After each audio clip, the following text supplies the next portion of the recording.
Hi, this is Kelly Crossley with InfraScience. Today we're going to cover some of the basics with regards to OneDrive by Microsoft. So let's get started.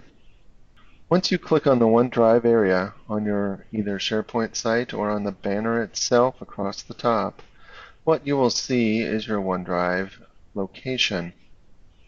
In this OneDrive location, you have the typical banner that you would have on all of the Office 365 sites.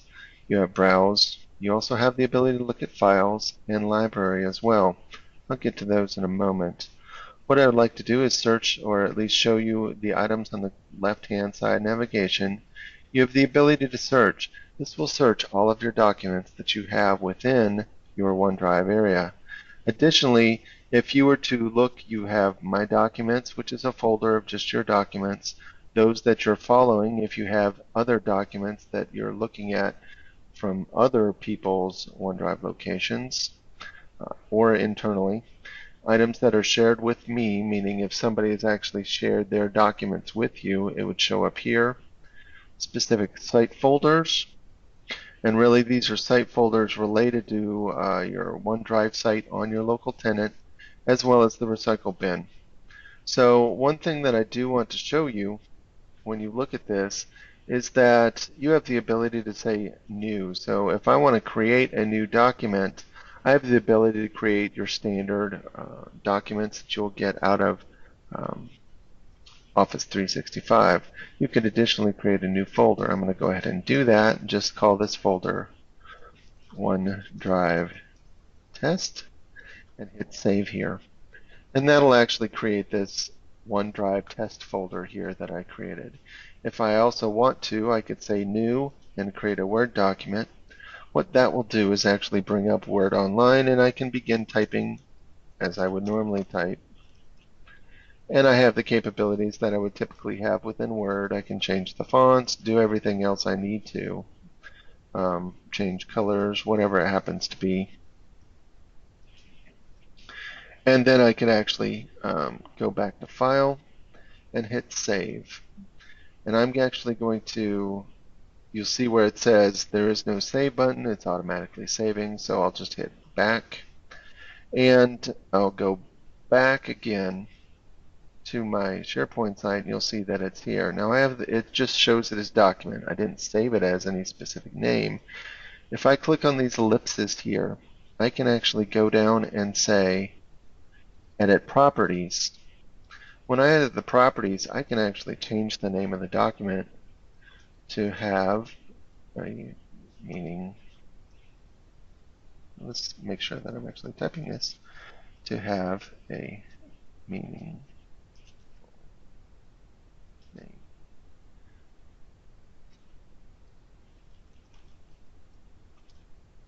And I could just hit save there. And you'll see that it's actually showing up. Now, one thing that is important to show you here is you have the ability to share this with others. By clicking share, you could put in their email address or whatever they need to in order to be able to see this. You see that there's require sign in. That way they don't just send this to somebody else. They have to be authenticated. And in the show it options, you can send that email invitation or not. So I'll go ahead and hit cancel here. I don't have anybody to send that to. I'm going to go and say I want to follow this document. And what that really means is when I actually follow this document, what happens is you'll see that there's a button that, or a dialog box that comes up that says that now I'm following that document. And really what that means is if I've given the ability to edit this document to anybody else who is also sharing, looking at this document that you have shared it to, when they modify it, you'll be notified through your newsfeed. You also have the ability when you select the ellipse is to go into the version history, set up workflows, download a copy. Let's talk about the version history and workflows. The version history initially is going to show here that I just created it, right? And then go in and added some name for the document. Every time it's modified, it's creating a separate version. So realize that by default, what you're getting is versioning for all of your documents out of the gate. Now, should you choose not to use that feature or you don't want to, You could do it either for a specific library, or you could, in fact, I'm sorry, for files or a library. I'm going to select the library and show that if you go to the library settings, really what you're looking at here is there's a version settings or versioning settings. You could go in here if you wished and actually turn it off by selecting no versioning, or keep in more detailed major and minor draft versions. I'm going to go ahead and say OK there, and just that's in place here. These columns are actually the columns that are used for your metadata on your documents, and metadata is effectively properties for a document that aid in searching. I'm going to go back to that initial site, and you'll see that again that information is there, and you'll always see a copy of it here. I'm going to go ahead and say upload, and just to show you, you can choose any kind of file you want and put it up there. I can put up pictures, I could put up documents, pretty much anything that you would want to put up there, you could upload those files.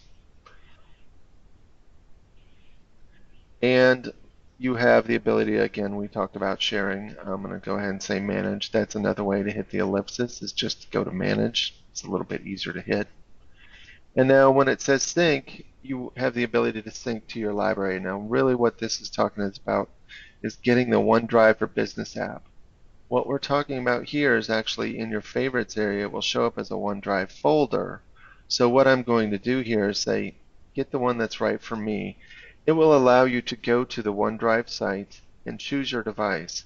I'm going to choose a PC or Mac. When I do that and scroll down a little bit, you'll see that it says download OneDrive for Windows. I'll select that one, and it'll ask me to go ahead and run this. It seems that I already have another version of this, so I'll go ahead and say OK. But this is the process that you would go through in order to download OneDrive, so it shows up as an actual link on your system. And when you sync, it will actually show up there. I'm going to go back to the OneDrive site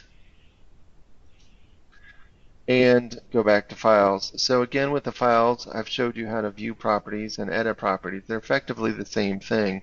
View properties for an individual file only allows you to see that information that you've set up as individual properties and what's been filled in. You also have the ability to delete it from here or check it out or do whatever you wish. I'm going to hit the back button again and then go to Files again and show you Alert Me. One thing that you can set up is you can set up specific alerts for a document. On my system it's set up that it's currently disabled. Let's see here, let's see if that works. Yeah, I don't have the emails, my email address set up yet. But what you can actually do here is anytime somebody externally shared to shows or has the ability to see this document and edits it, they will have, when they check in, OneDrive will actually send you an email stating this file has been updated so that you can go out and take a look at it. When I look at library, it's actually meaning the My Documents folder or follow document, or pretty much everything in your entire OneDrive library. You have the ability to do a number of things to it. Sync it, connect it to Outlook, provide individual email alerts, much like we've already talked about. So hopefully this has helped you. If you have any other further questions, certainly feel free to comment, and we will look forward to providing more videos. Thank you.